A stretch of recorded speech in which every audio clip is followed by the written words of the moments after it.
Call to order the Tuesday, July 2nd meeting of the Monmouth City Council and ask Phyllis for the roll call, please. Counselor Belts. Here. Present. Here. Yes.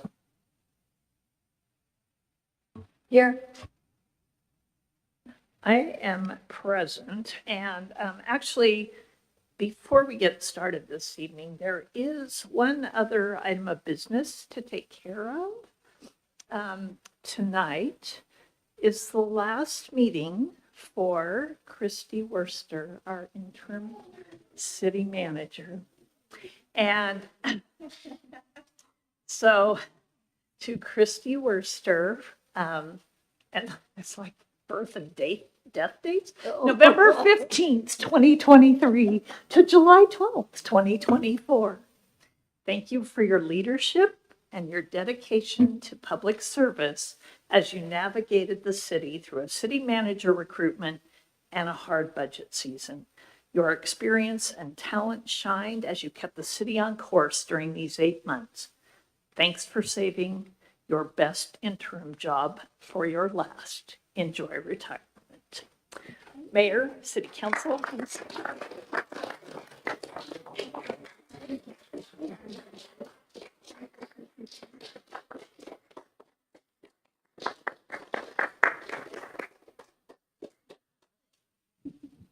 Logo too. Yeah. Yeah, she got the first official document with the new logo, and she did not get a fancy plaque, although Phyllis wanted to give her one, but she refused. So, thank you. And with that brings us to the topic of our work session this evening. Again, this is a conversation that was initiated by members of our Public Budget Committee. It's been a long and difficult job to get this prepared for us. It entailed a ton of work on a holiday, as we were reminiscing back here, and a lot of extra hours. But it is a vital conversation. We're not the only ones having this discussion about how to find ways to fund public service. And one of our obviously most important public service portions of our general fund, which is our excellent police department. So I appreciate that staff took a risk to even consider this, that our budget committee unanimously supported it, and that we're here today to talk about what options we think might be best to bring forward to the general public.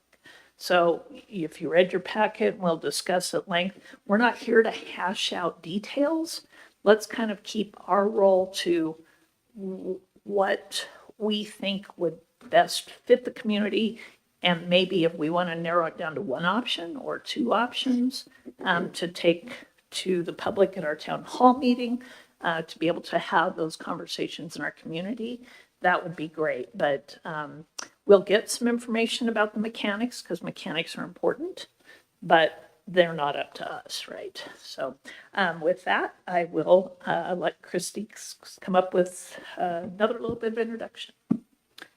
Thank you, Mayor. I think you covered most of it. But one of the things I wanted to add is that, presenting a reduced budget that includes staffing reductions is really one of the most difficult things that an administrator has to go through. And that was no exception this time. And having to notify staff that their positions were either being eliminated or reduced was pretty significant, and it has a devastating impact that rolls over and over several times in the community. And as you know, preserving essential services is a top priority for every community, as it should be. In this case, we had a position that was vacant in the police department, and we reduced a code enforcement position. So right now, we aren't fully staffed in the department, and I would say that we have needs beyond the existing resources prior to the reductions. And so I had many conversations with the chief about how we might be able to add to the department and preserve the services. And so this was one of the discussion items that came out of that background.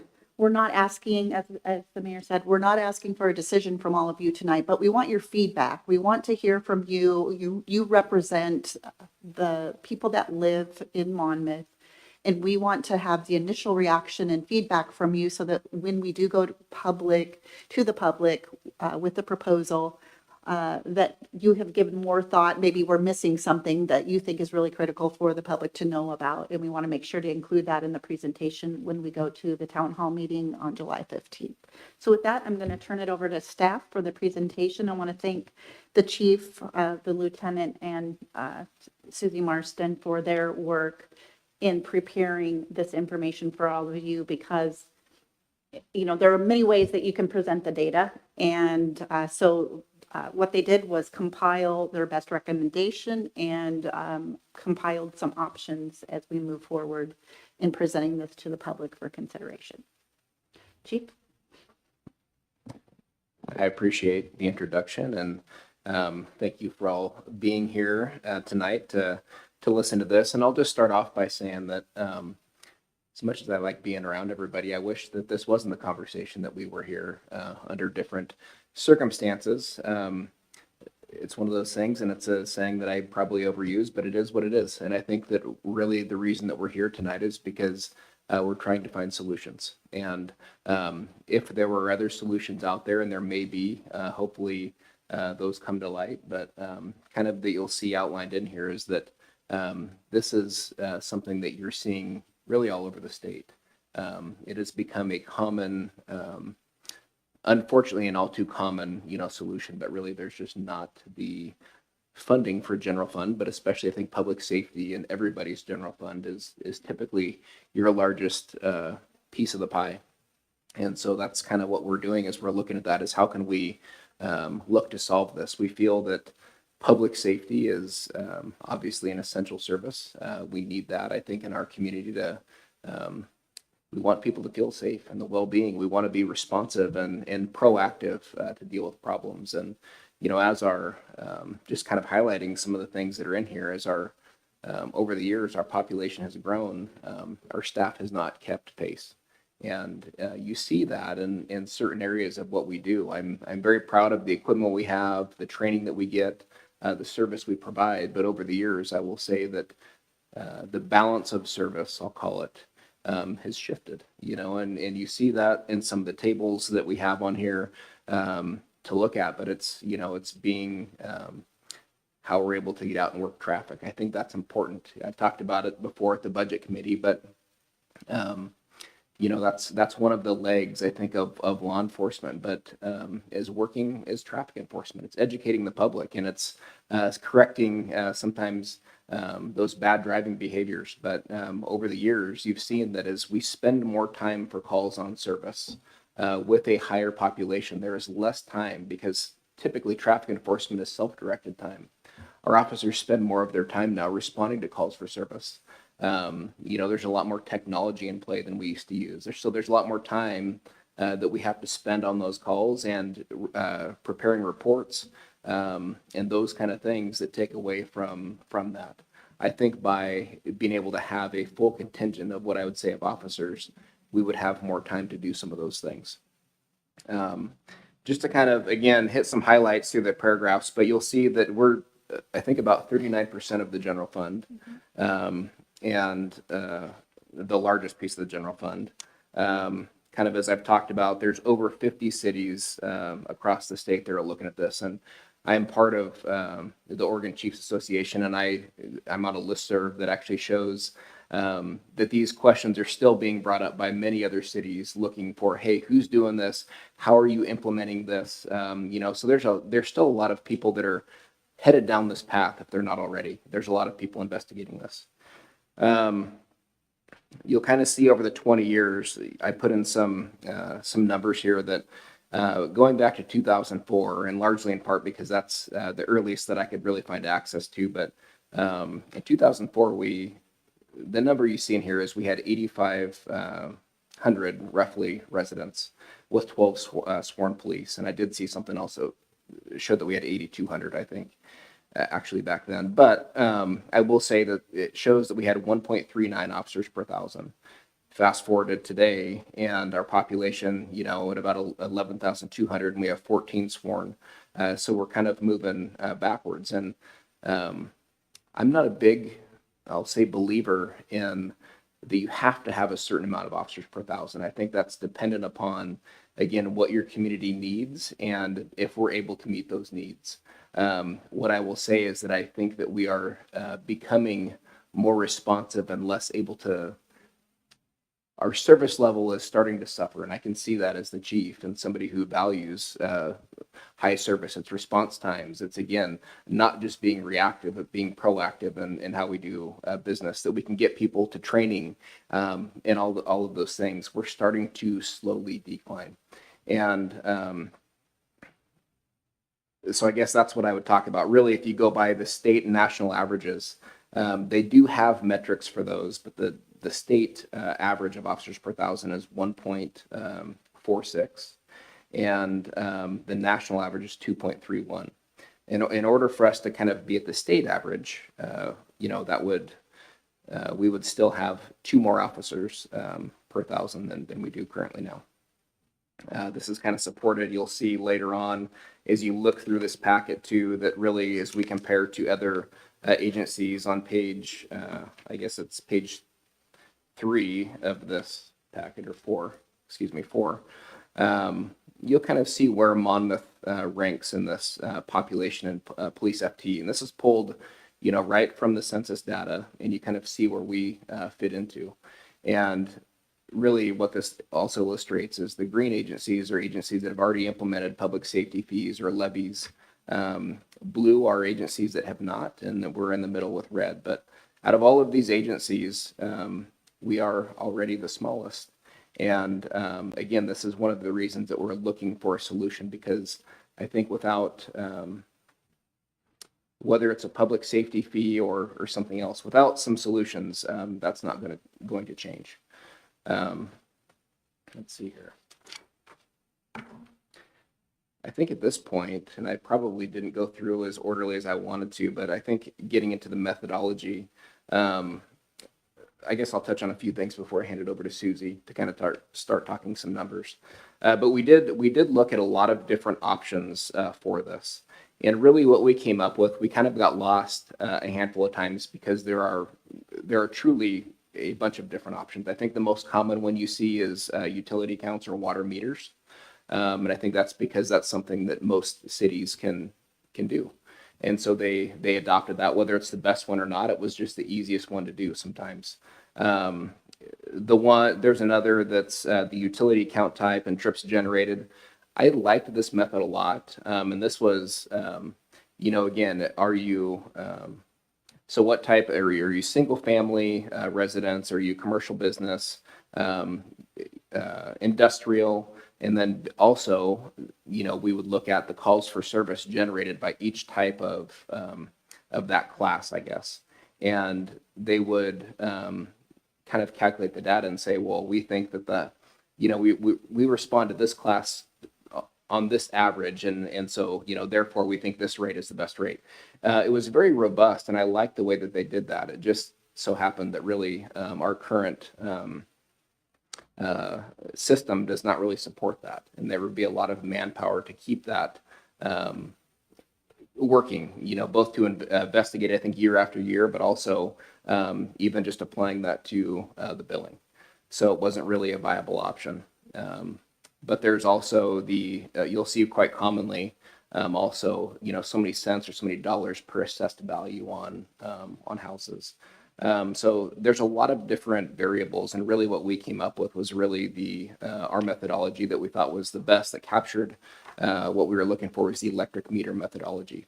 And really, I think that the best part of that was, again, it's more related to what we think is door count in the city of Monmouth and who we're serving versus water meters. When you look at the water meters, I think there was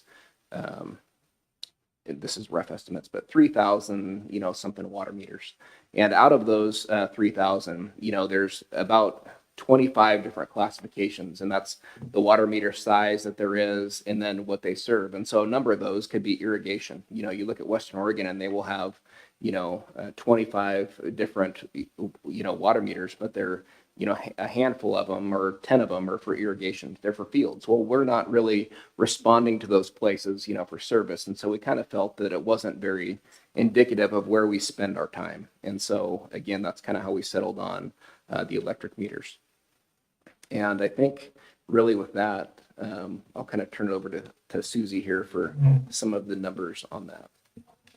I think I want to add into that because I was able to talk to these three one day as they were kind of going through this. And I said,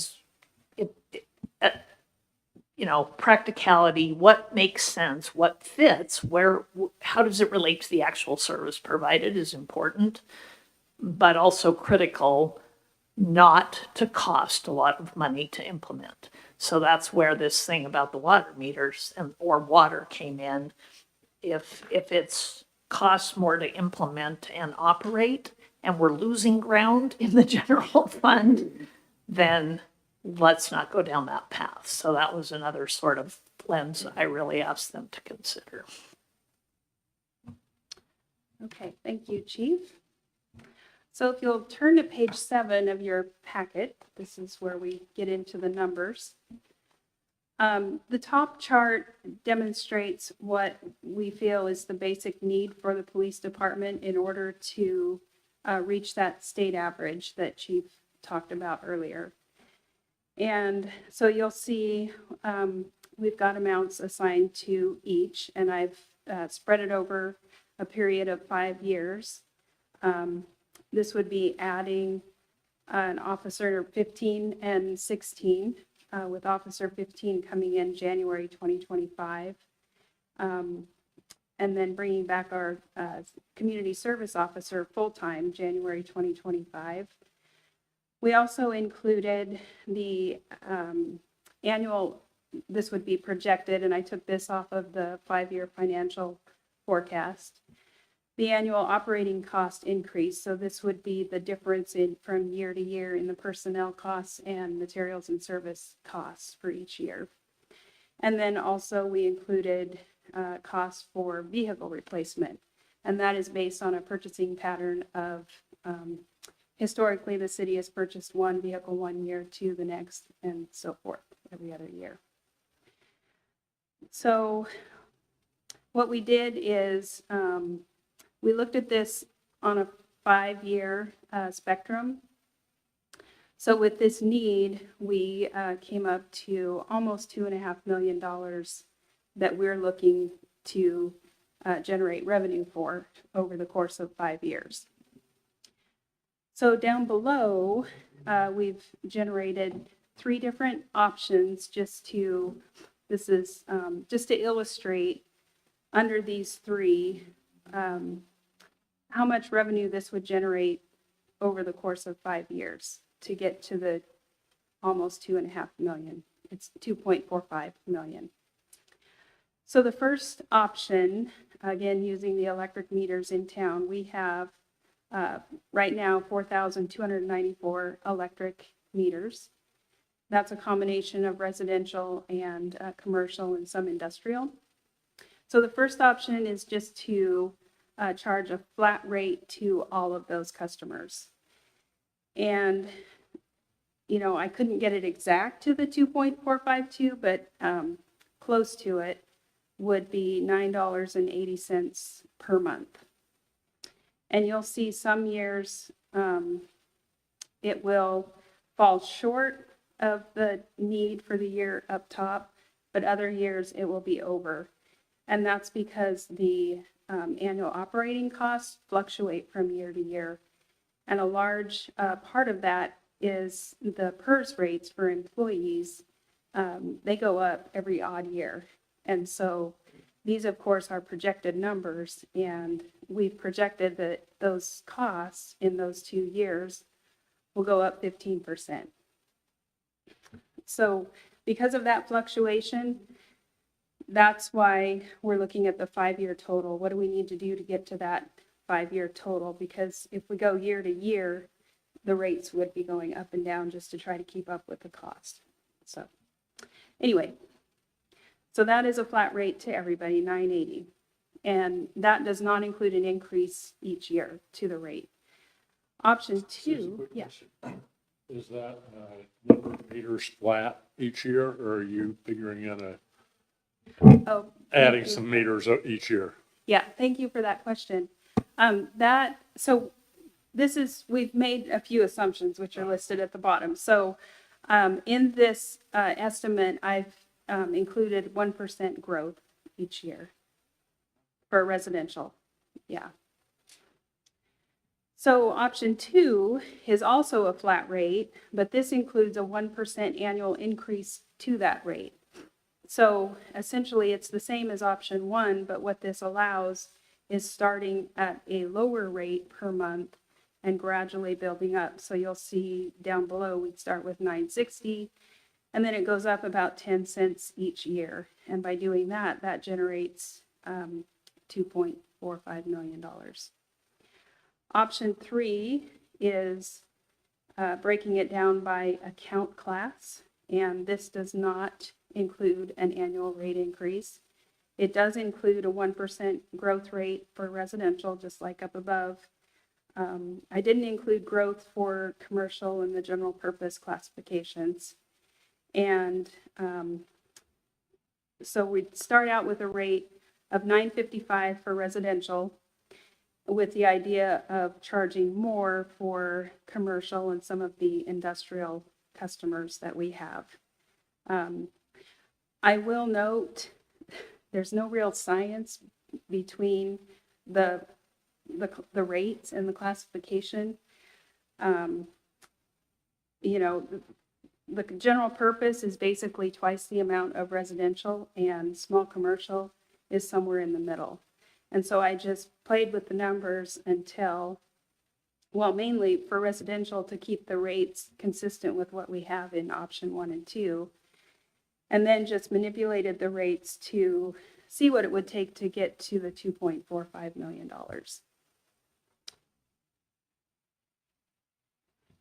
And then you'll see down below the list of assumptions. So this assumes that we would start charging the fee as early as October 31st when that billing goes out. As I said earlier, it assumes that we'd hire officer number 15 in January 2025 and officer 16 in July 2025. Just to be more on the conservative, safer side, we figured bringing in those officers at a higher step, not the starting step, step 4. And then, of course, we always figure that, you know, they'd have the highest insurance package that costs the most. It's likely that won't happen that way, but I think that's a safe way to figure things. Bringing the CSO back full-time in January 2025 and the growth rate of 1% per year for residential.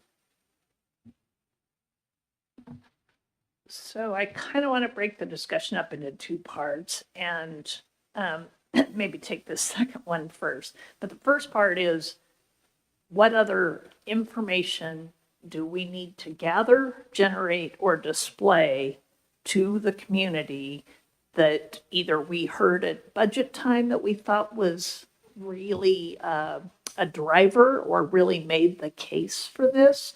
Is there anything missing in the presentation part? So if you have thoughts about that now, that's fine. We can always come up with that later. And then the second part will be talking about, is this the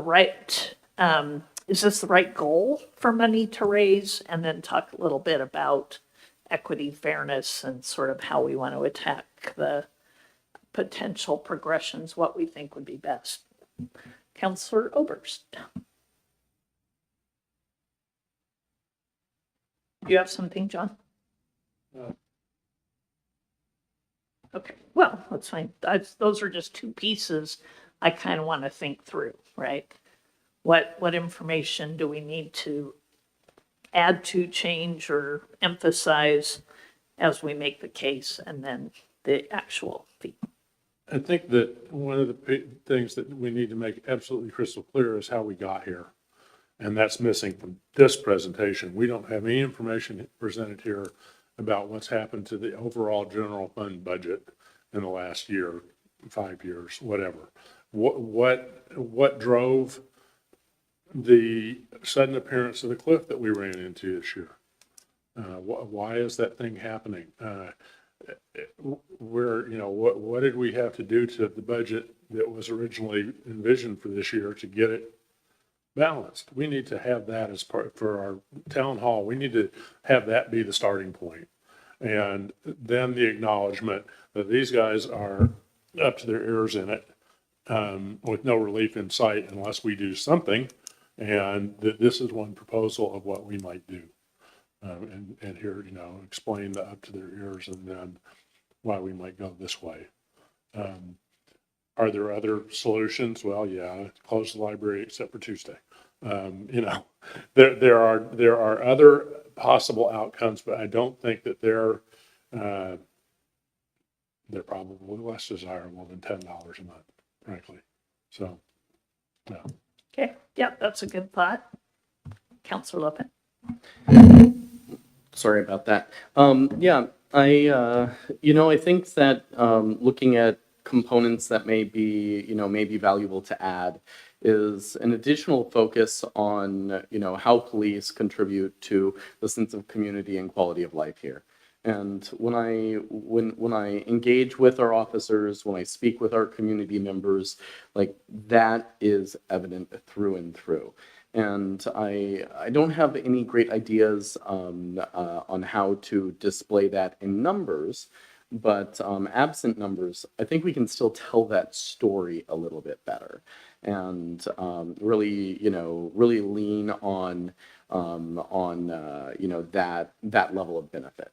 Right. The self-initiated activity is a metric that I love. I think it needs a little bit more explaining of exactly what that means to the general public, but that's a really evocative message. That's, if there's a way to not just equate that to, instances, but a way to kind of expand that concept into like the time that officers are spent in the community, engaging in the community, as opposed to just the numbers of self-initiated activities.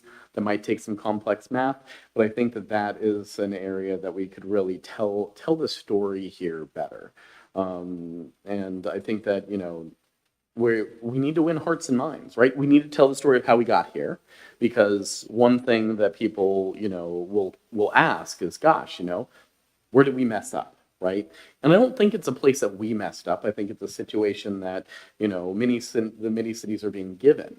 But then the next step is bringing those hearts and minds over. And I think more people will be swayed by that, opposed to, just by raw data. I'm a data person, but, not everyone operates that way. Counselor Salinas Alveros. Thank you. No, thank you, Cease. I don't know if this is helpful to the conversation, but I know that what Chris was saying and what John is saying about telling a story is important. I think this is also part of the education piece. I think there's a misconception of what our police department does.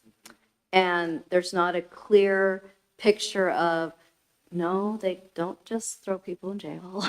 No, they're not just roaming the streets for traffic stops. I don't think our population really knows about the partnerships that you have, which is the community connections, the resources, how you connect with, you know our homeless population. Businesses and business owners and their needs. And that's not, because you're patrolling the streets, it's because you're building those relationships. You're also doing social work type of functions as police officers. You're doing mental health work as part of your functions as police officers. I think there are some really key pieces that we need to educate our public about, painting the picture of actually what you do and not the stereotype of what you do. And I think that's going to be really important. And maybe even telling some of those stories. This is how we helped here. This is what we did here. Yeah, maybe you didn't see us coming out to, and you were frustrated that we didn't come out and check so-and-so. Well, we had one officer that evening or whatever it was. It's kind of that whole you get what you pay for type of concept. But I think telling the story of really what you do, I think is important, because I think there's just a misconception of what our police department does. I think part of that conversation too is about the training. I don't think people are aware how much training you've had. And when we talk about behavioral health, when we talk about social work, de-escalation, absolutely, you know, crisis management, all of those things. You know, because people will say, well, you know, are you tracking this with your officers? Are you doing this? It's like, not only are they being trained and tracked, they're doing so much more than what officers were asked to do. Not out of 12 people. Exactly. This, I mean, it's so much more. If you look at the data, what is this, 10 years, the amount of self-initiated activity? I mean, it's down so significantly. And people say, well, how come they weren't there when somebody jaywalked? Or I mean, the numbers show it, but stories are what people understand. And I loved what you said. You do know our homeless population. I often read on social media where someone says, well, there's somebody and they're living in their car and nobody's helping them. I guarantee them our officers know who these people are. And it may not be a simple cut and dry. And I just think telling those stories is really important. I don't know why I turn on the microphone and cough every time. I'm working on that. I even coughed before just to, and it still didn't work. Yeah, I know. It's just like, geez, it's just always going to be there. So I actually saw this when my family was visiting. There was a houseless guy in the park, and two of your officers came up to talk with him. And I was like, what's going on here? And my son, who is from out of town, was really concerned. And I have, you know, more of a relationship. So I'm like, this is really curious. But my son was like, and when the officers talked, yeah, and it was just, you know, it's just kind of chill. And then they walked away and it was all very friendly. And I actually asked the houseless guy afterwards, are you okay? And he said, oh yeah, I'm heading over to the Polk Resource Center and everything's good. And I went back and I was talking to my son, and he said, he was like, wow, that was an example of how police should be working with, interacting with houseless people. I said, good, tell them, write a letter to the officers and tell them you're my son. So that, so it's like, so that it's like, as I agree, it was really great. But with that, during the budget committee, one of the things that we were talking about is to have a mental health person on staff as part of that.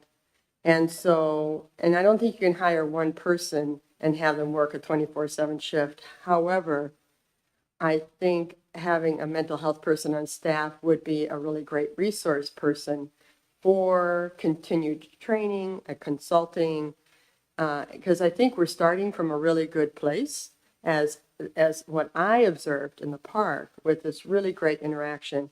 And in fact, the houseless guy said, oh no, I know those officers, they're great. It was all very positive at the end. But I think we can continue to do this proactive activity, because I'm afraid that as the economy gets shaky, this is going to get worse and not better. And I think it'd be very helpful to have a professional who knows the work. And not that you don't know the work, but it's not your profession. So I'm not trying to be, if you get what I mean. Okay, thank you. I'm glad you project what I was. Yeah, and we did talk about the mental health situation and how that might come about. It isn't practical for the city to do that, but how to do that in connection with the county. And one piece of information when I was talking to Brent DeMoe and saying that, you know, that had come up through the budget committee as a priority. He actually, have we talked to the person from, okay, I'll let Christy talk because we got information that there was potentially someone interested in a pilot project if they had a partner. And so Christy talked to the person from the Willamette Health Council. Yes, as it turns out, the person that I spoke with from Willamette Health Council represents Marion County. But she did give me a basic primer in how the mental health services work both in Marion County and Polk County. And the county prepares a list of priorities as they pertain to mental health services. And actually, Lieutenant Olafson's been attending some of those meetings at the county and can talk to this a little bit about what the plans are. But they prioritize the needs. And this service was provided in the past, and I think it's like number 2 on the list now of the prioritization. And so maybe, Matt, you could add a little bit of detail about what the county has planned moving forward and why a mental health professional is not included in this proposal. Yeah, thank you. There's a lot of information out there on this topic right now. Polk County Behavioral Health has been working really hard to get a sequential intercept model built up, which they have done so, or in the process of finalizing it. Part of that is we used to have what was called Mobile Crisis Response Team. That model has since kind of, I wouldn't say be frowned upon, but it's not a model that is being supported by people. And it's a really good thing that's coming out of the people. And it's a really good thing that's coming out of the county. It's just taking some time. There's a lot more that I wish I could probably say in an open meeting, but that stuff hasn't been released from behavioral health, and asked us to kind of not put that out in an open meeting at this point. But there are some good things that we've identified as gaps that we're trying to fill. And I think we're getting close to a place. Officers, we enjoyed the co-response because, like you said, our response isn't the same as other people's or other police officers across the nation. So we thought that program was working, but there actually is a current lawsuit going out with another Oregon agency on from the ACLU on the co-response model, and that is just an area where this money is coming from due to Medicaid and different rules, HIPAA rules, all these different things, that model is not being supported. I guess what I would add really quick to that too is that, part of the OAR that Lieutenant Olafson talked about is it's a mandate that each county has to have this, 24/7, 365. And so we do know that is coming. And without giving, I guess, a hard date, that's something that there's funding for and that they will be doing. But it comes with hiring people and then training that goes with that. And anytime you have a program, it's not just that, you hire somebody and you put them out there and do stuff. I mean, the infrastructure to run those, has to be built up. And so all of that's being done. And it's much, much larger, I think, efficient than anything that we could do with even a few people. I mean, if we had more than one person, we still couldn't staff it and have the same, meet the same training requirements. And we don't even have anyone qualified within our staff that would supervise something like that. So I think that, we very much support and have those partnerships that you talked about too with the county. They've always been great partners for us. And so we're excited to have that, too. So, but I agree, and we want that too. We do train all of our officers as much as we can, but I will be the first to tell you that we're not mental health professionals, and so we need that service as well. Yeah, so I think that is the biggest point there. It would be extremely difficult for many cities, but especially a city of our size, to have them on staff because of you have to have somebody who is qualified to supervise them. Even if we could find them. And believe me, I'm talking about a school district that contracts with the county for qualified mental health professionals, and we can't find them. So it's great that the county is doing it. It's not going to give us the level of response we were hoping for. But I think that next step in conversations with our other cities in the county who are also implementing public safety fees, who will be using that service is, how can we contribute? Because if we said we want to add more money, if they'll add more people, they're not going to be people who are dedicated to Monmouth, but is that an important thing for the cities to help contribute to keep that service going if all this funding source they have right now doesn't come to fruition? So I think that's a next step. It's not going to be dropped, but it's it doesn't fit right now.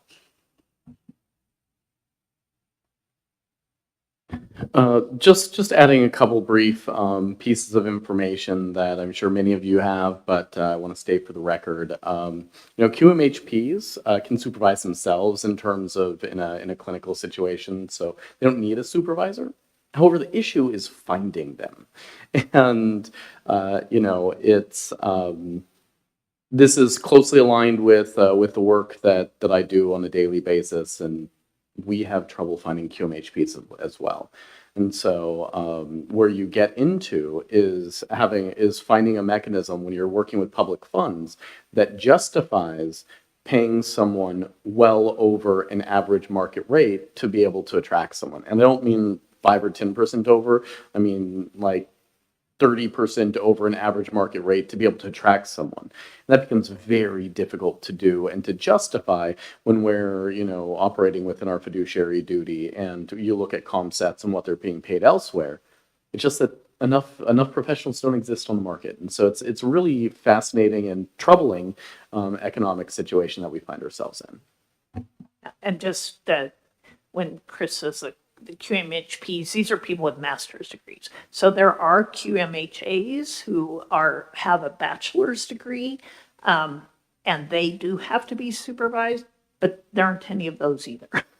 That will work for the rates we can pay in private sector, so in public sector. Okay, Carol, go ahead. I would just I didn't cough. I almost coughed. So it is Pavlov.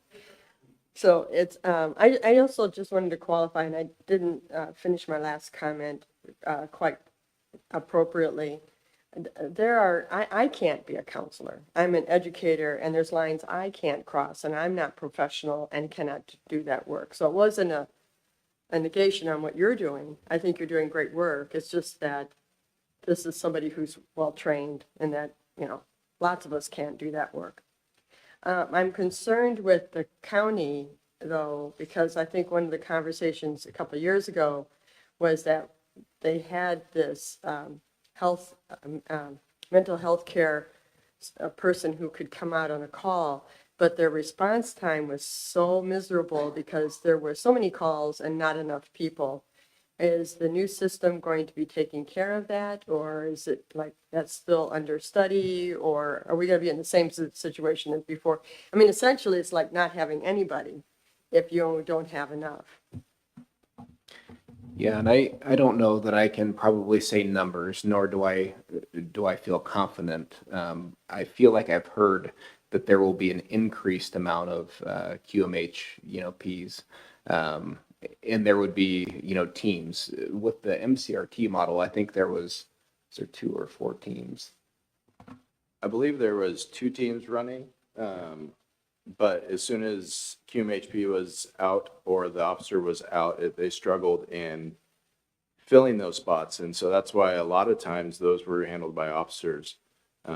This hopefully is going to help with the process because there's going to be a lot more available and hopefully local that they can spread out. But again, we can't answer what we don't know yet until they're out here. What I foresee us doing is continuing what we're doing, which is handling these calls until we can refer them to somebody a little bit more qualified. But that's why we spend so much effort into getting all of our guys to that 40-hour crisis intervention training. We're one officer away. And we continue to work on de-escalation because we know that we are still the first responders. Much of our calls are not our jobs, but we still respond first. And so we have to be on all aspects of training. So.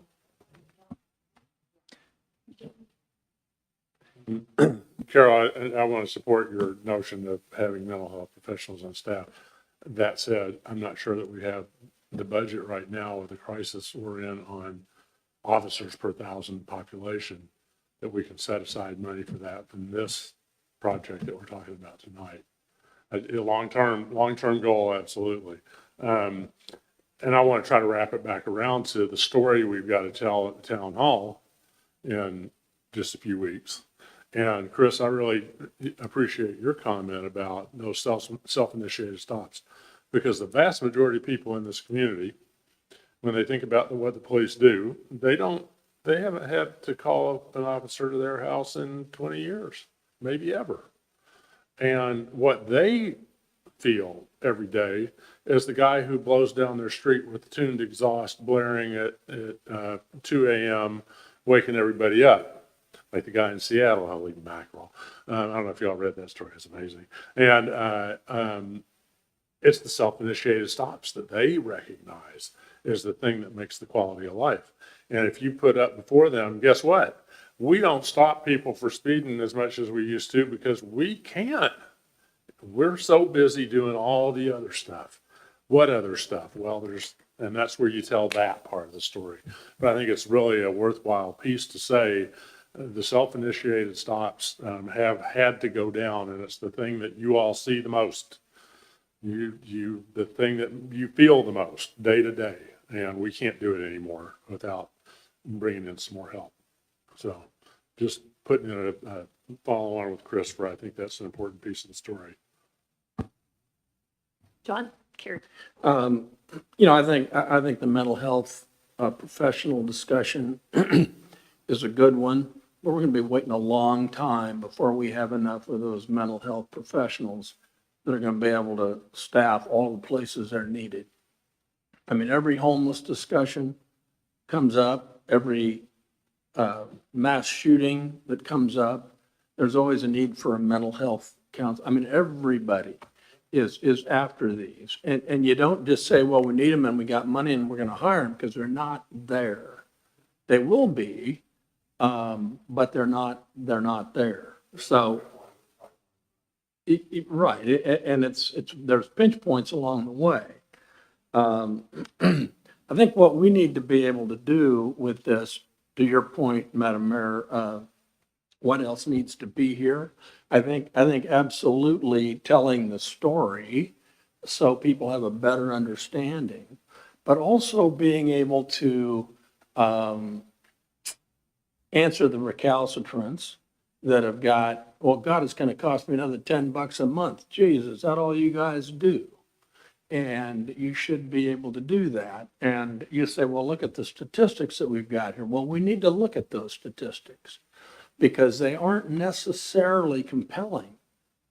The self-initiated stops, I wonder if that's, I mean, I think that needs to be explained. We had 12 usable sworn officers in 2014. And we self-initiated stops 4,953 times. Since 2017, that chart has sort of dropped off. And I've got to think that there's a change in police focus, in the way officers engage the public. I mean, I don't know the answer to that, but if I look at that and I go back to the usable officer chart, I said, wait a minute, we got usable officers at the same level that we've had for a long time, but in 2014, it was damn near twice as much. So that would be, somebody's going to say, oh, you're just cooking the books, Isaiah. No, you're not. There's something different there that I think we need to articulate if you want to respond. And I think part of that too is add the two numbers together, right? If you add the two numbers together, it's not just that self-initiated stops have dropped off dramatically, but the calls for service haven't increased as dramatically. So if you add them together and you're looking at around, right, 10,000, 11,000 total in 2014, and you're looking at less than 10,000 total. So we want to be careful about using those numbers without all this context. Yes, yes. And also, you know, if you look at 2000 and the calls for service, speaking of that, from 2018 to 23, there's not a big increase there. That's kind of flattened off for whatever reason, you know.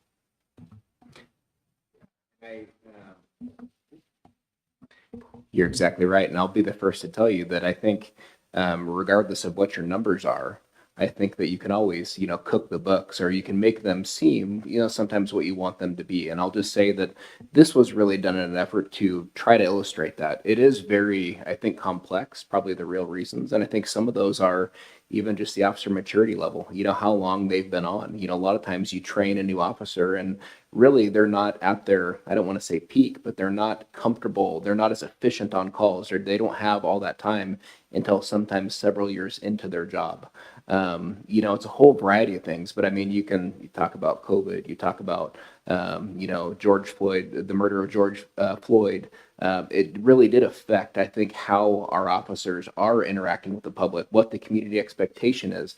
There's a whole lot of different things that we could definitely speak about. I think that could talk about those things. I think one of the big ones, and this is not I talked about this with Christy a little bit. This is not in an intent to kind of, fear monger or anything else. But, part of the reality is, like even currently now, we have one patrol officer working the road. And, we have 10 patrol officers, or 10 officers that are assigned to patrol on our staff. Well, that's the staff 24/7, again, 365. And so, quite frequently, and we have to staff based on call loads. So there's certain shifts that require more officers because of the call loads. And then we still have to cover for vacations, or for OFLA, FEMLA things, or for a whole variety of stuff. That's not really a large staff to cover that. So that's, why sometimes you see that, but sometimes this also depends on seasons. I very much appreciate, and I think we can do a much better job of this. This was really in an effort to, I guess, for easy illustration, but I think there's a lot more story to tell there for sure.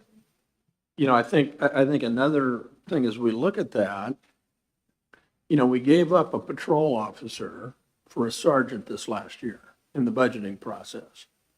I think the whole idea of more coverage, you said we've got one patrol officer, traffic control. What's the sergeant doing? The fourth sergeant. I don't doubt that they're doing excellent work, but that needs to be, in my mind, and it may not be picked up by a lot, but that's, and then on top of that, we had 10, police officers, a year ago. Now we're functionally at 8 going into the next one, because we dropped one, kicked one up to sergeant, and then we've left one open. So now we're at 8. And when we begin to talk about, hiring, it's just a language thing. The need for the police department, officer number 15 should be returned to full staffing instead of officer 15.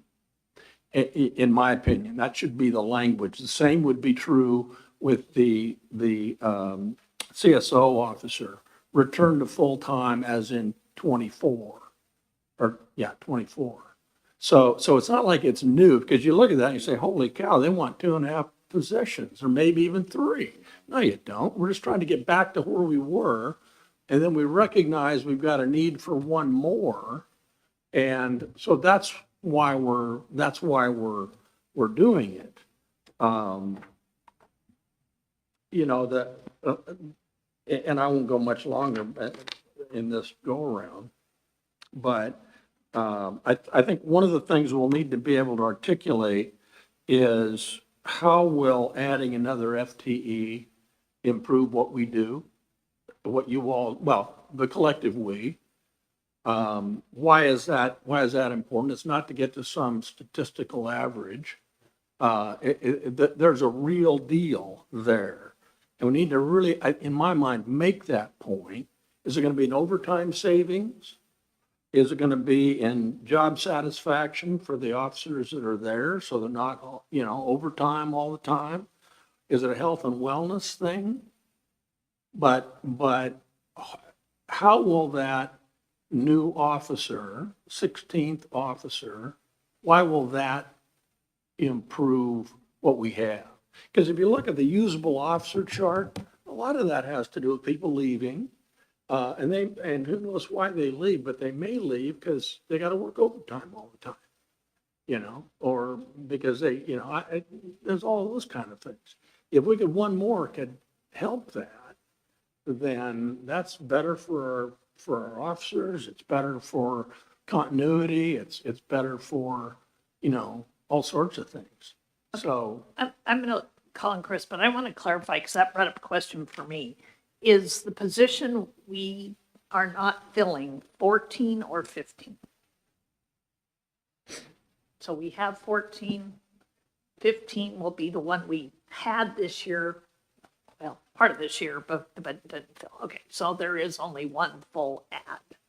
Okay, Yes, correct. all right, thanks. And John's right. We need to say restore 15, restore the additional hours so we have full-time CSO and add one. Okay, Chris. It's for your patience, Chris. Yeah, of course. I talk a lot, and so I'm always patient to hear others' words. And I really concur with everything that Councilor Carey just said. As we take a deeper dive into the numbers, a couple things as I kind of look at some of these numbers that really stand out to me in terms of how they can tell our story. Right now, and by right now I mean the most current piece of this table, 2023, 12.5 usable officers per year. That's at roughly the same number of usable officers as 2020 or as 2014. So 2023, 12.5, 2014, 12. However, in that same time period, we've experienced a 15% population increase and a just shy of 27% increase in calls for service. And so when we look at how the police are being utilized by our community, I do agree it's more than just how many butts and seats do we have, but if I think we can use those numbers to paint a little bit more clear of a picture than we currently do now. And I understand these are all just for illustrative purposes at this point, and they're not crafted quite well yet. But that I think is an area of opportunity. The other thing is I look at these tables. I'd like you all to look at that first one, the population and police FTE. Again, I just think that these figures could be revised as the new budgets have come out and such. And if we're going to tell our story moving into the new year, let's make sure to pull the most current data. I'm sure you would have anyway, but I think this one is going to be one that garners some attention. We want to make sure we get it exactly right. Carol? So I have to practice with the microphone to not growl. So I think if we're looking at self-initiating stops as well, I think that's something that we probably should be looking at more, as Councilor Obers talked about, because as somebody who drives with a lead foot, but I do not run stoplights, I have to set my speed on automatic so I don't go too. I really do. I'm really awful. I grew up near Chicago. What can I say? But I think as we look at that, I think if that's used as a reason to add the 16th officer, it will be defeating our purpose of quality of life that you're talking about, because people are going to go, hey, I'm not paying $10 more a month so that I can get stopped because now they have an extra officer. But I think what we do need to talk about, where the complaints that I hear as well, are cars that have the loud mufflers and play the music too loud and wake you up at 10 o'clock at night. I go to bed earlier than you. Because that will be a factor then related to quality of life. And I don't really speed, so you don't have to follow me on the way home tonight. No, but I think we need to be cognizant that that's what people are going to relate that to, is that I'm going to get stopped every time I kind of do a soft roll through a stop sign versus the other things that you were mentioning.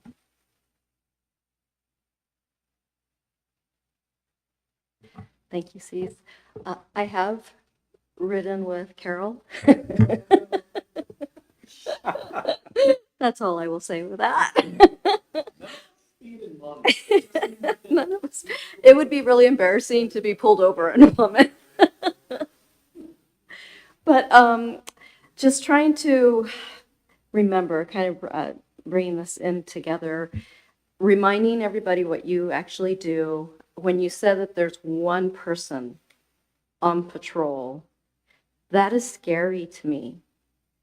I mean, you should have two. You need somebody to watch to watch each other. That's concerning. And, that's, I think that's an important point to talk about. I mean, that's endangering your life. That's endangering the life of whoever you're trying to help. It's just not, that's not equitable to you or our community. So that is, and I know you don't want to use fear, but that's a reality that I think is important to point out to our community. And you have to do that because you're not fully staffed. And you can't respond to all these service calls because you're not fully staffed. And to really kind of drive that piece home that, we're not asking because we want more money. We're asking because everything has gone up. The price of supplies, materials, insurance, competing for officers. I don't even think there's that many in the pool to choose from. And then they move up and then they move somewhere else. And then, and it's trying to keep that cycle from being at this low because you're constantly trying to retain your officers, and that doesn't always happen. And I know that question is going to come up. Well, why are we? Well, we can't keep them. I mean, we're promoting them. They're going to other places to work. Some decide not to be officers, and we have a very small pool. And you're competing with other cities. And that's a tough reality. But, maybe talking a little bit about that, and I think you should mention that I don't know if you should mention there's more person on patrol, but that's really scary. But just kind of, putting everything that everybody's saying together and just making the picture out of that. Okay, John, let's do this and then let's move on to the mechanics or techniques. Just three quick follow-ons. First, on that chart of population and police FTE, I'm wondering if it might be useful to add what those numbers translate to in officers per thousand.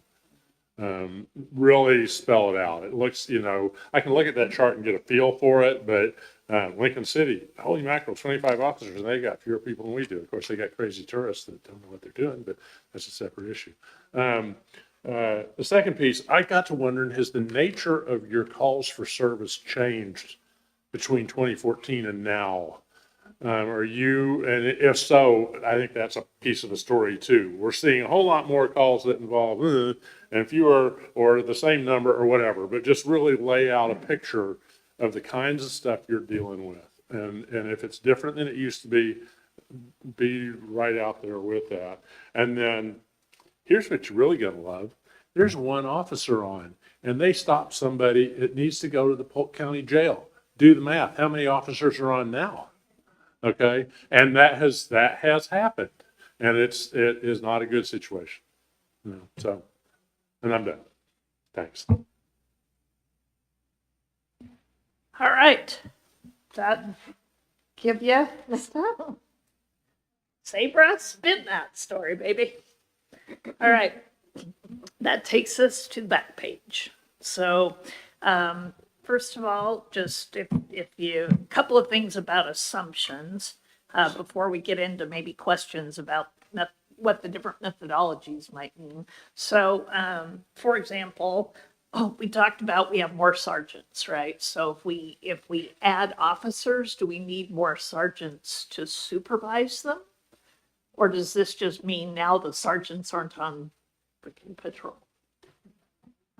Yeah, and really quick, only because for the audience and that anyone that may watch this later, even too, but the sergeant that we did move somebody to an administrative sergeant, but we also promoted a patrol sergeant. And sometimes, again, this is one of those instances where we have a pie and we try to slice it in different ways to be the most efficient. And so really our goal was that we hoped that by taking and putting somebody in as an administrative sergeant, they're going to take the duties of the patrol sergeants to let them be patrol sergeants. Because before we had patrol sergeants that were desk bound. And now our goal is, and really what happens, and the reason I said we have 10 on patrol, there's 8 on, we have 6 officers that are on shifts that cover the shifts. We have 2 detectives and we have 2 patrol sergeants.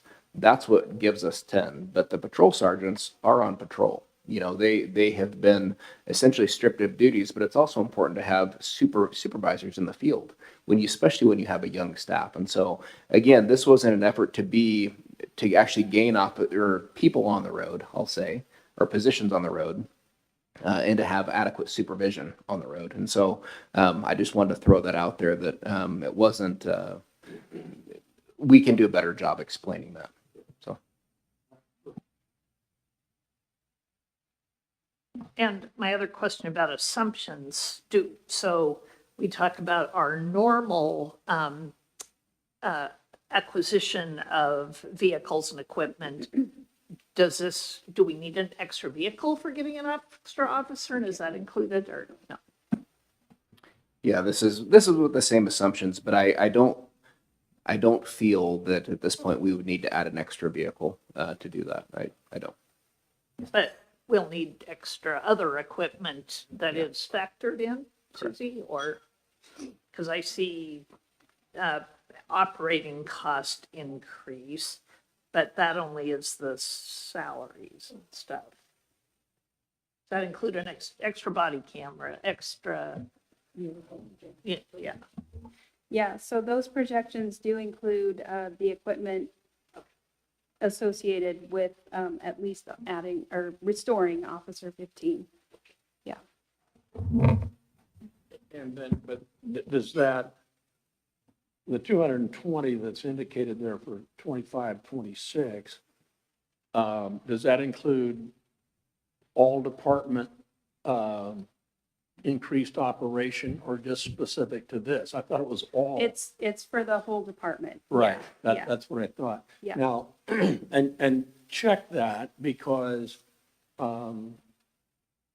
that's about a 37% increase over current year or over the 24, 25. Right. But that is a year where the PERS rates are expected to increase. It's an odd year, and that impacts all of the department employees, But not PERS just is, the but officers. you're estimating PERS at 15%. Right.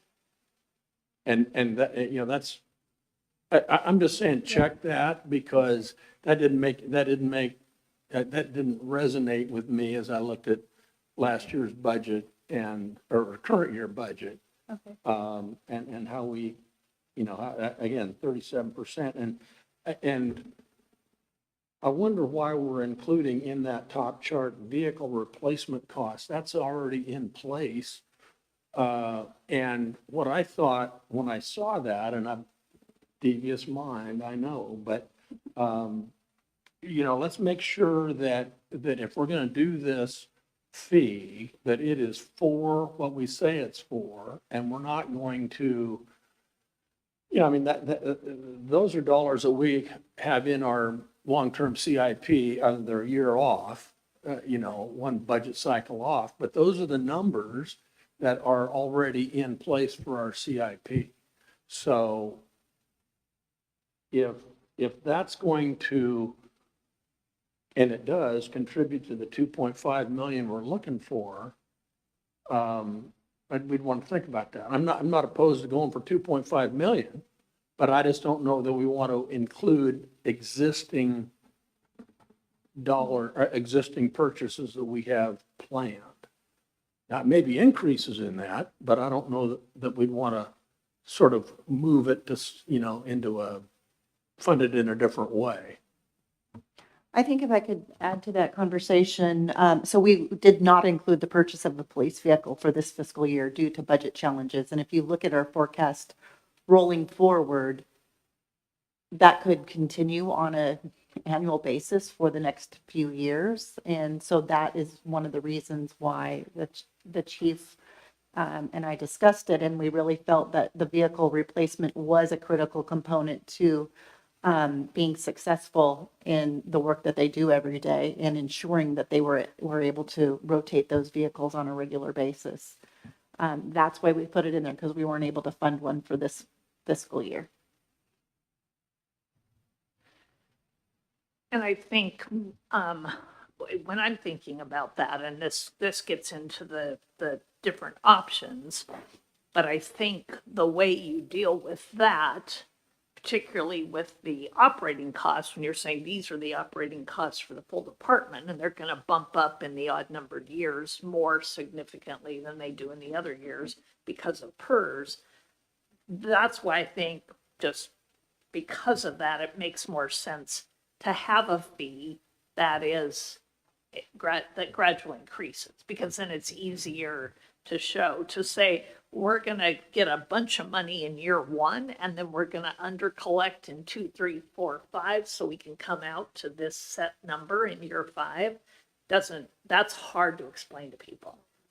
So I think it's easier to explain to people if we end up with a graph, whatever those numbers and percentages are, that show this is what about we're going to collect in year 1, and in year 2, everything's going to go up 2%. And then the next year, everything's going to go up whatever percent, so that you can see how those tie together. That's just my opinion. And in indexing it by saying we're going to make an assumption that costs go up 3%, therefore the fee needs to go up 3%, or whatever it is, knowing that we still may undercollect, overcollect. I mean, we all know that the costs are going to be variable, but we could. I think it's going to be easier to explain if those are tied. I think one of the things is we're listing in the rationale for some of this and why, we've got, okay, the PERS boys get whipped again. But, and medical, everybody understands that medical insurance is likely to increase, but contract negotiations will change. And that's going to push that amount up as well. And so that should be at least noted. I don't know whether you figure out how to plug it in, but, naturally we have a new contract, then that's going to be a bump that wouldn't have been there otherwise. And then finally, to the point where everybody's talking about, well, we're going to overcollect, not overspend this and over that. How are we going to deal with, and this is a rhetorical question more than anything, our required fund balance in the general fund? And we've got that, we've got the wiggle room at the moment, but there'll be times when we may go beyond, expenditures may take us below that fund balance. And so we just need to be cognizant of that. And we can deal with it as we did this time. But, it's just part of the deal that we need to be thinking about. Yeah, a couple pieces on that. I'm uncomfortable with building in an increase for future contract negotiations. Anything we build into here is going to be added to the floor of where the negotiations start at. So even though we know that that's going to come, and those are the reality, I think it will hurt us through the negotiation process if we call it out as a line item. That's what contingencies are for. Reserves and not reserves, but contingencies at least, right? That will help us buffer anything that is unexpected through that process. But I'm very uncomfortable calling it out as a line item anywhere in our in our budgeting. Unrelated to all that, a question about option 3 here. It's broken out into residential, small commercial, and general purpose. And, I think there is something that draws me to option 3. I think if we look at you know, an average business and factor those things into the cost of doing business. That's a little easier for business to account for than, you know, households. Not saying that businesses aren't struggling, they certainly are. But I am curious about what general purpose kind of encompasses as opposed to small commercial and where those lines are drawn.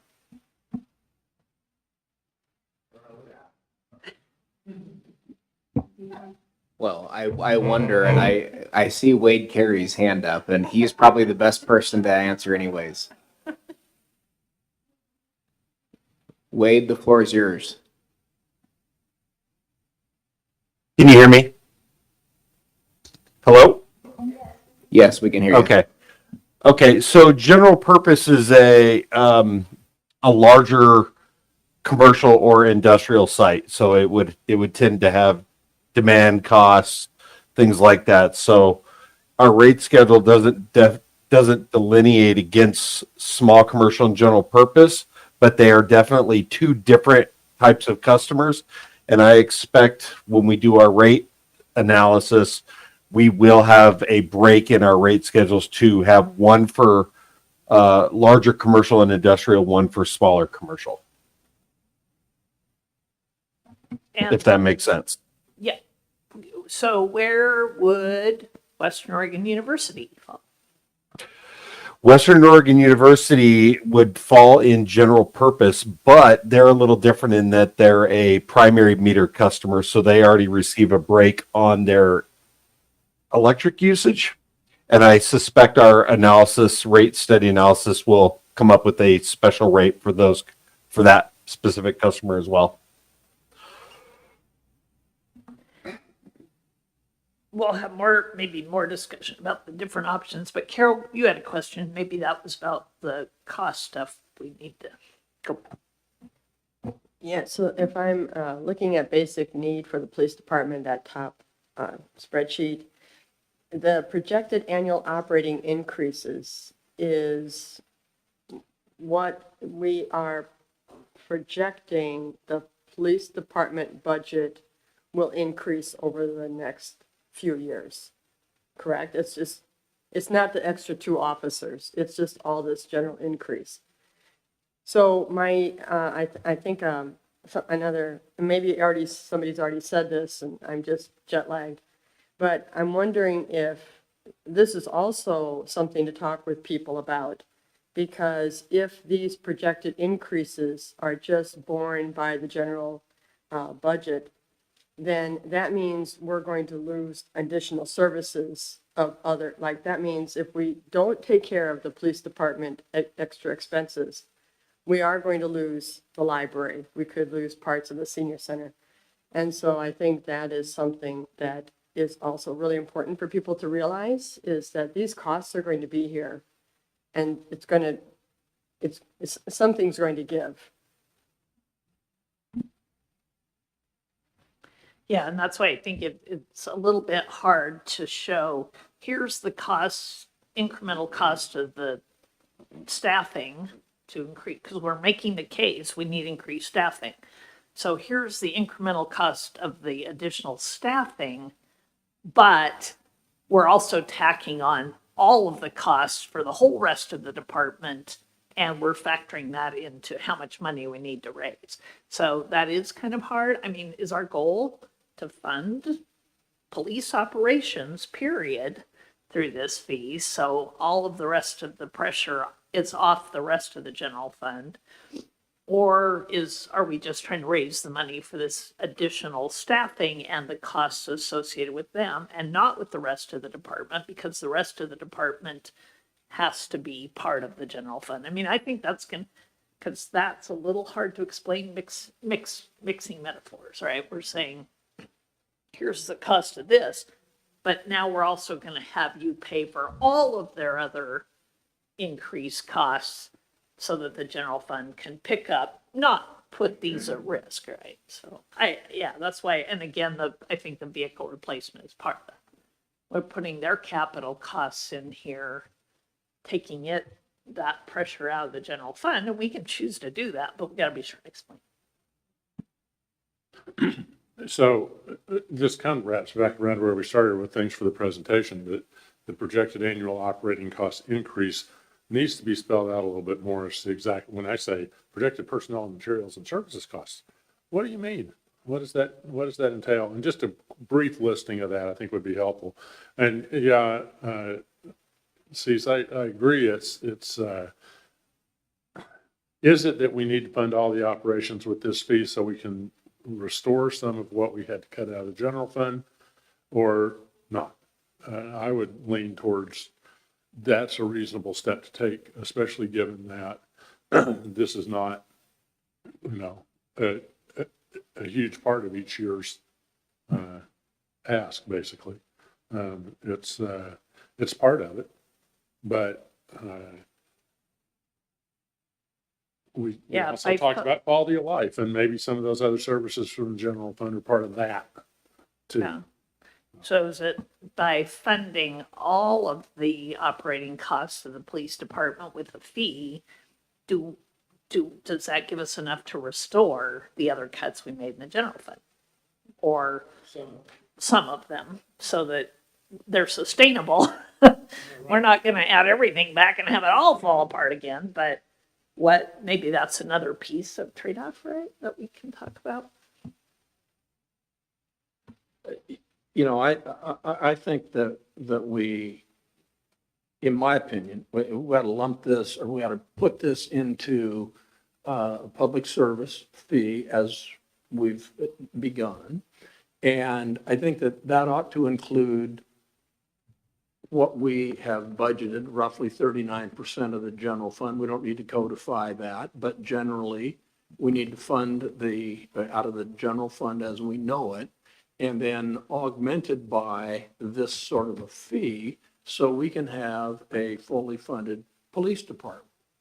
And not to get into, trying to, get a little more out of the public safety fee so we can fund backdoor something else.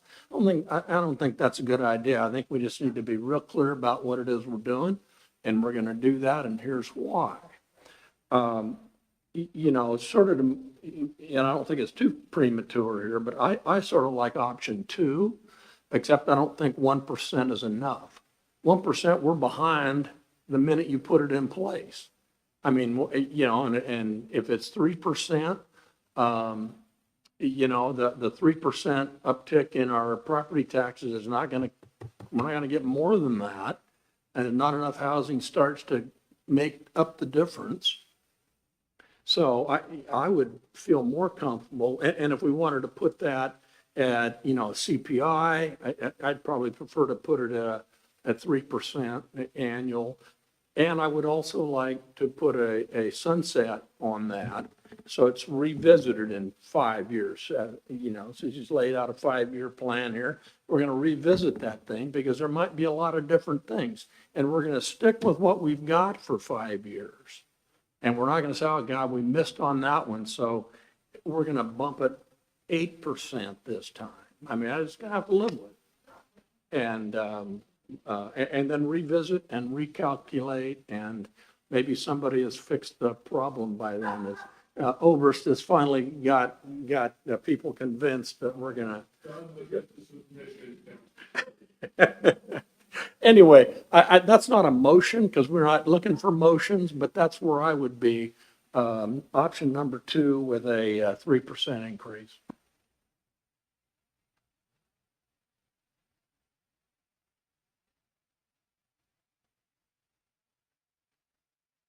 John O? So I was looking at option 3, which appealed the most to me, except because it felt like there was more equity.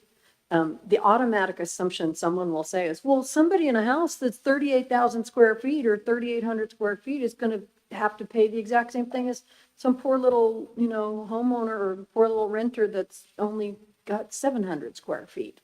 And the fact is, I'm building an ADU that's 315 square feet and it has a separate meter. And so I'll just use myself as an example. I'll be paying the exact same fee for my big old house as I will for the little tiny thing. Now, for me, it's fine. But for somebody that's on a very limited income, they may feel that there's some inequity there. It's like, why?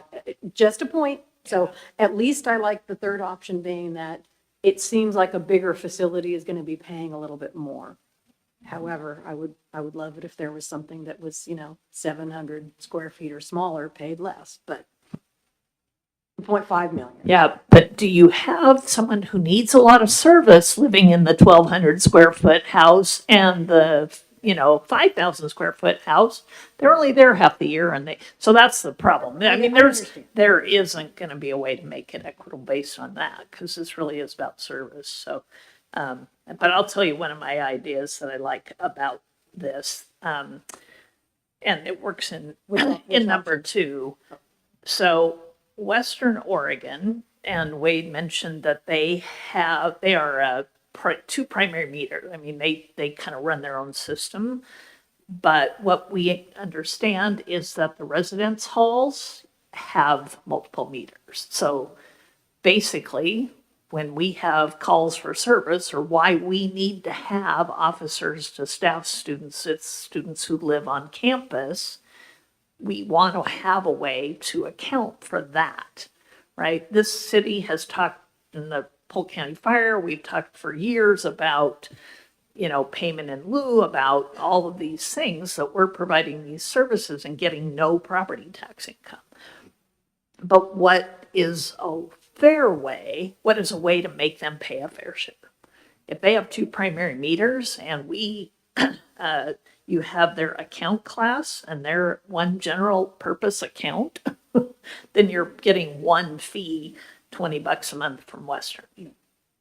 So that's not right either, right? So there's some carve outs there that are weird. Central School District. 3 of the district's buildings are in Monmouth, but 5 of their buildings are on Monmouth Power and Light. So, interestingly, you'll be getting a lot more. And we have a meter on the high school, and we have a meter on the concession stand, and we have a meter on the and we have a meter on the new gym, and we have a meter. So, that's another way to look at it too. Where if you look at our account, Monmouth, the school district's account, as a general purpose account, you're going to get more commensurate money for going the other way. Chris. Yeah, that's a really interesting way to kind of break it down. I do note that all these are based on accounts, not meters, but I do love the idea of breaking it down per meter, right? Even option 2 is based on accounts, not meters. These aren't just accounts, these are meters. Okay, it says accounts on the table, but Yeah. Yeah, so what we found out through a lot of the research was if we did meters, it would incorporate, we could isolate it to just Monmouth residents and tie in Sequoia Commons and some of these residential housing units that Western owns, not per se all their buildings because they're on that meter. So we were able to go basically what we thought was more door to door. That's how we explained it to each other, and counting the doors instead of accounts, because accounts, somebody might have a water account but no power account, and our power goes into different cities and rural areas. Somebody might have a power but no water, and so we were able to break that down to meters. okay, so if I'm understanding correctly on this table, this is referencing number of meters in each of these options, correct? Correct. Okay, great. I love that. We're already making headway here. One thing that I do share Councillor Beltz's affinity for option 3. For much the same reasons, but there's one other lens I'd like to add there. Option 3 is the most similar of these options to how we've handled the stormwater fee. This is something that we've engaged with the residents, regularly and messaged regularly in terms of how we're creating an equitable fee and looking at residences as one and then treating businesses differently. I do recognize that there's not a calculation for non-permeable surfaces in here, right? The same way there is a with the stormwater, but it feels the most familiar because we just did it, right? And so I think that because of that familiarity, there's going to, it's going to be one less, hurdle we have to cross. And so, I do believe that it's, generally speaking, more equitable. Although my beliefs may be biased, it's without any, direct knowledge. But if we average the number of calls, per household versus the number of calls average per business, I think the businesses are likely generating more calls. I mean, we have over 4,000 households and about 200 businesses. And so, not that every business is, but if we just kind of broke those numbers down, right, and looked at them as categories. And so, I like the way that we can craft the messaging around this, in terms of equity and also similarity to other programs we currently have. There's some equity in, you have a meter, you're going to get this fee. And Bimart probably has 10 meters. So Bimart's going to get 10 fees or something. So Carol and then John. Yeah, I was just going to ask, where do you do more calls? Do you have calls at businesses at higher rates than you do at homes?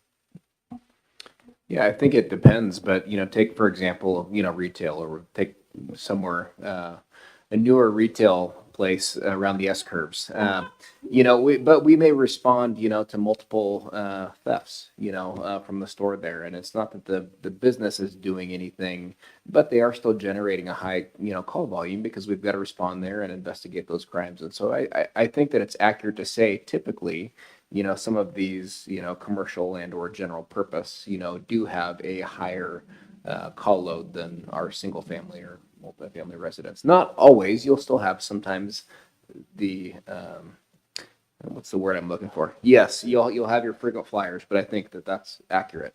Yeah. Got to wondering thank you. I got to wondering if with John's notion of a greater increase percentage-wise on option 2, if you could actually start at a slightly lower point and wind up at a slightly higher point than what's presented in the table and get to the same answer. That's just not expecting an answer. And this one's going to give Susie, you and Wade, you a headache.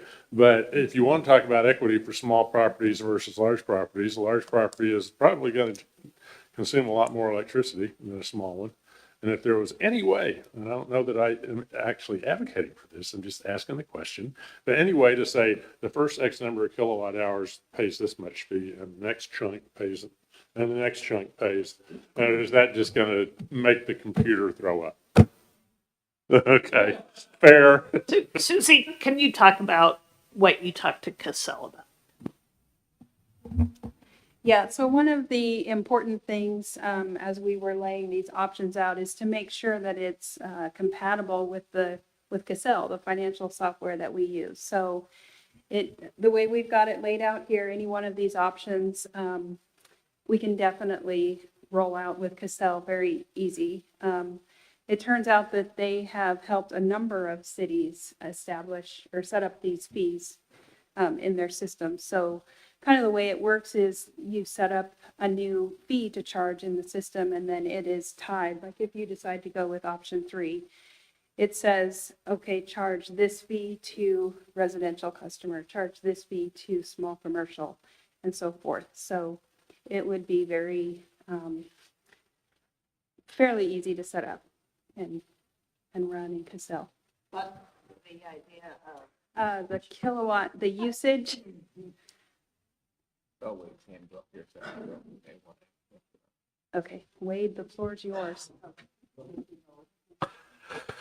While Counselor Obrist's general assumption for the most part holds true, energy usage varies greatly depending on who lives in the house or what business activity takes place in a building. So I would consider that a unreliable way to look at how to assess a fee. Yeah, remember residential could be a residential congregate living situation. versus a single person too. So, yep, Roxanne, then John. Just because I like to argue against myself, it occurred to me that I will often say, we all pay into school tax, we all pay for school so that we have an educated community, even if you don't have children in the schools. So I appreciate the fact that some people may have more calls, some buildings may have more calls, et cetera, but if we all pay the same fee, then there's that argument of that kind of equity, because we all want to know that the police are there, the services are there if we need it. So if we're going to promote this idea, if the issue of equity and, hey, I'm living in a small house, why do I have to pay so much? That would be a good argument, is that we all use the services and the services are available to everybody. So. Sorry, I just want to touch on that. I can tell you, as much as your brains are hurting right now, our brains have been hurting equally. Because we've done this. We have gone over and trying to figure out what was the most equitable, what made the most sense, how could we touch each door and make it make sense. We've tried graphs, we've tried different equations, ran into roadblocks because of Cassell or other factors. And this is the kind of where we came out as making the most sense for what we have to work with, and how to make it the smoothest to really get out there. So I appreciate you guys feeling that headache with us.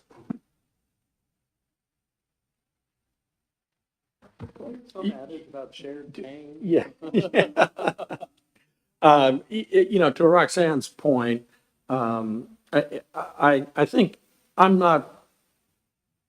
I think it's sort of mad science to try to figure out what sort of business is going to generate from year to year the most calls. I think the message that would be, I mean, I want a profile of business. Now, there's one down the street that we hear about every year that we're conscious of, but they're okay. You know, is that everybody's going to pay this fee and everybody's going to get the police protection they deserve and they need. And, you know, it is what it is. You live in a bigger house and you pay more, so we're going to respond to you quicker? Of course not. Of course not. And 315 square feet, we'll see you next week. You know, I mean, that isn't going to happen. These guys don't do that.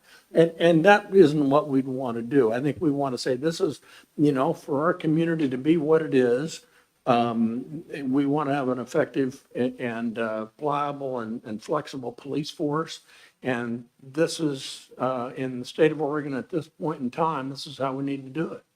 And, you know, everybody's got to pay the price of poker.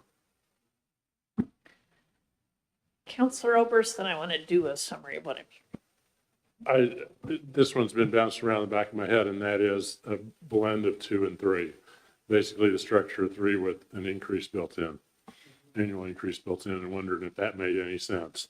You know, sort of a fourth option. Just wanted to throw that one on the table, make sure all options are available.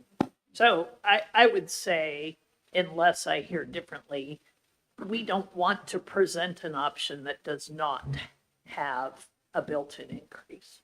I don't care what that 2.5 number is at the end. In order to make this a reasonable ask, we have to say the costs are going to increase every year. We want to have an increase every year.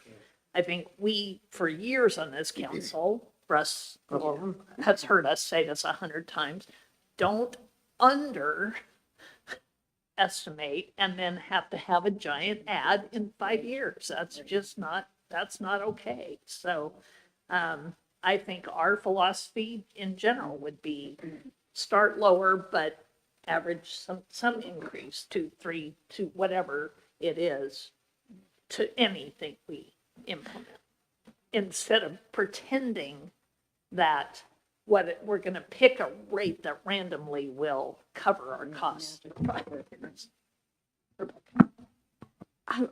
So with that, if that's kind of the consensus, when would that end? I'm kind of like any option is going to piss people off. It doesn't matter. But the question's going to come up, how long are we going to have to pay this increase? Is this forever? Am I going to end up paying $20 like later down the road? So, Like I how- think what John said, let's have a sunset. Let's say this is, we're gonna implement something, whatever we pick, whatever the community feels is best for 5 years. And then we're gonna look at it, because if there is property tax reform before I die, then we make it go away, right? Keep Not working gonna on it. happen. So, I think, is that okay if we say whatever we decide as either one or two options? Number one is off the table. We're not going to implement any kind of fee that just stays flat. Is that, Sorry, because option one isn't implementing those increases, it's just a flat fee.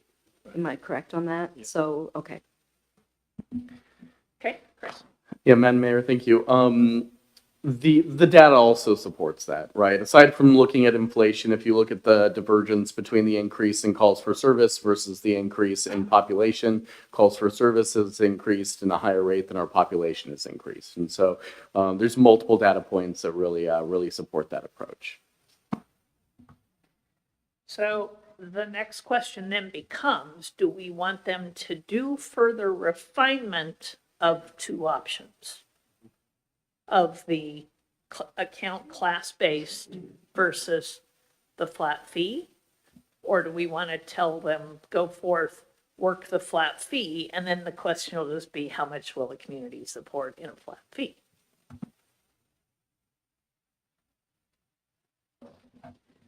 I just wanted to ask then, if we come back with two options, are those two options then that are presented at our town hall? And so the community is simply going to hear these. They're not, and ask questions, correct?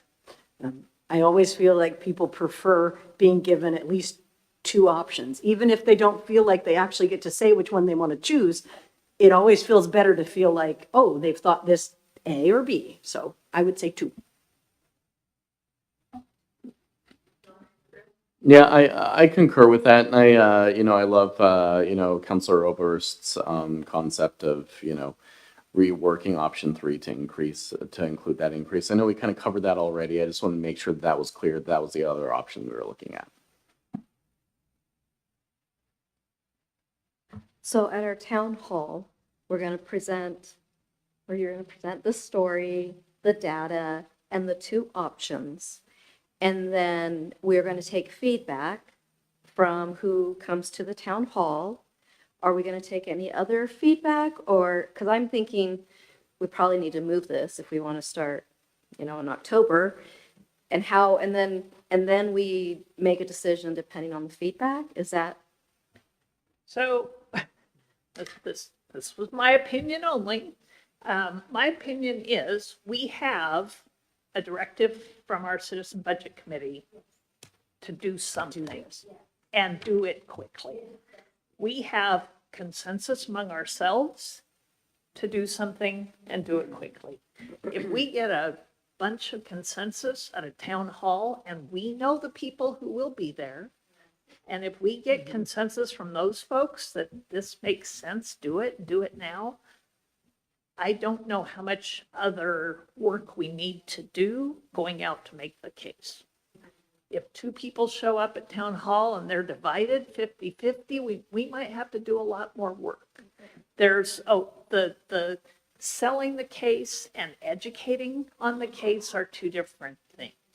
So if we feel this really gets a mixed review, we might have to do more of the sales work. And that's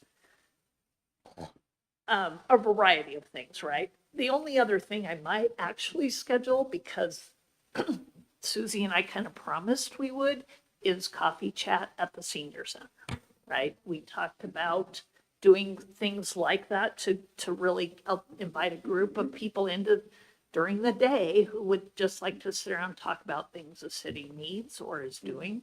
Kind of hate that we did one about taxes, and now we do one about fees, but we should have done some more in between. But I think that might be the only other thing I would plan, and then we can say, do we feel comfortable going forward? I mean, I think that's a sense we would have to do, but we would have to help think of where do we need to be in that space, and who's the right messenger? How's the message get out? I think one of the things in our town hall and in the presentation of this is we're going to need, in my opinion, we're going to need to differentiate our process and our amount and all of that from independence. Because there's going to be some residue, from all that's going on over there. And especially if we come out of here as united, out of the other side, not tonight, but out of the town hall, and talk about process and all of that sort of thing. So, there'll be some residue because people don't understand what they did over there. And, I don't have a problem with it. It's just that's how they did it, but they're getting their butts kicked for it. So we'll differentiate a little bit.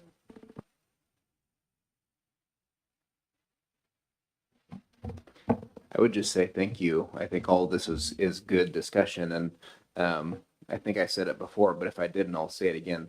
I appreciate it because we don't have the answers. We've been trying to really our best over the last, several weeks really to put something together, look at other places, and part of that you see is the variety. And you see, I've seen other plans that I'm like, that doesn't make any sense, and so we've seen the good and the bad. And I don't know if there's just a right answer. In fact, I don't think there is, but I do think that all the things we talked about obviously they're important to our story and what we put out there.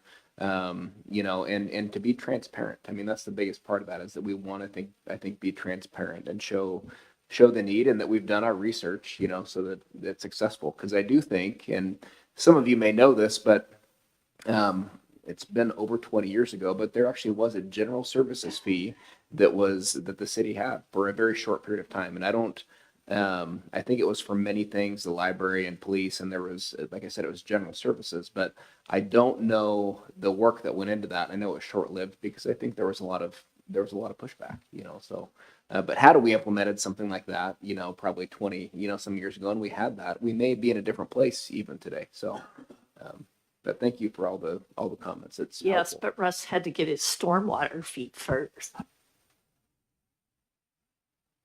If we'd done this 20 years ago.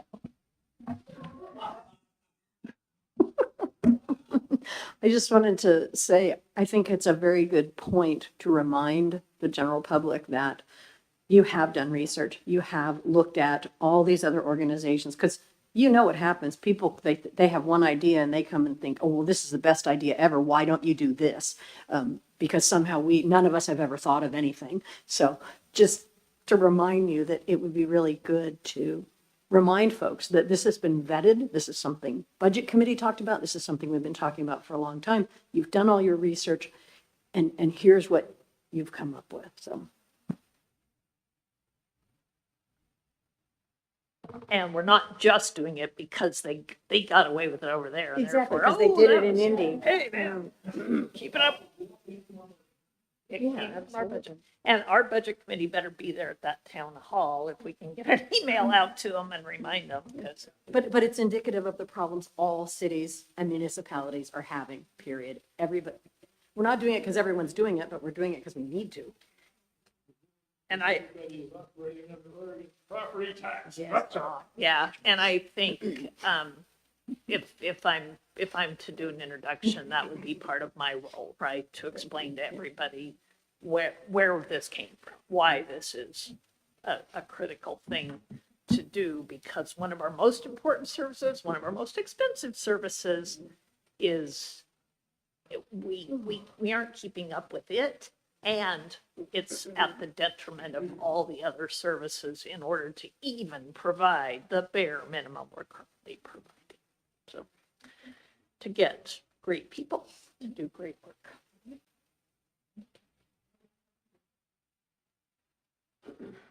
All right, anything else for the good of the order? A motion to adjourn? I hear a motion.